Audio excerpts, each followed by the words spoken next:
हम लक्ष्मी चौधरी अहाँ सब गोटे के गोड़ लागे छी। आई हम पुनः एकटा गणेश वंदना लऽ कऽ उपस्थित भेलहुँ हैं। एहि गीतक रचनाकार आदरणीय कवि कुमार आशुतोष राजेश जी छथिन। रचना अति उत्तम अछि। आशा करै छी जे सब गोटे के नीक लागत। धन्यवाद।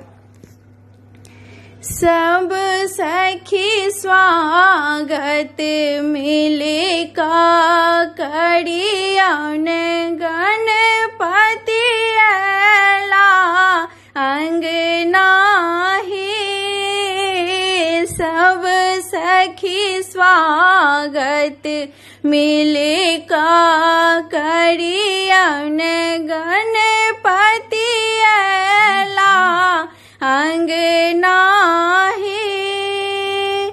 भादव शुक्ल चौठ के अयला, भादव शुक्ल चौठ के अयला, मूस बनल छनि बहना हे। मूस बनल छन बहना हे।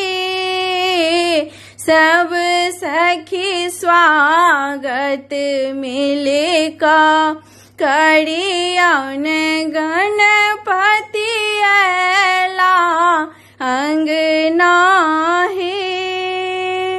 विद्या देता वैभव देता, विद्या देता वैभव देता, लक्ष्मी स्थिर रखता है।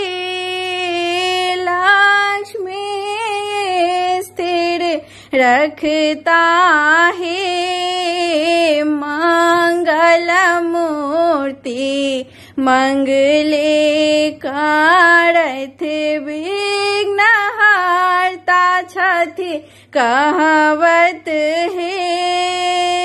सिद्ध विनायक एक दांत छथि, सिद्ध विनायक एक दांत छथि, हरि दुख सब सुख देता है।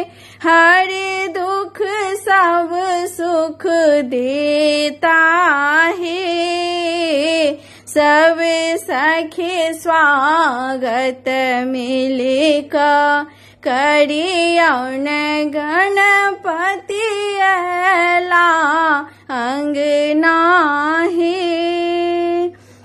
दानव दल के मारे भगलन, दानव दल के मारे भगलन, शांति भुवन बिच अनला हे।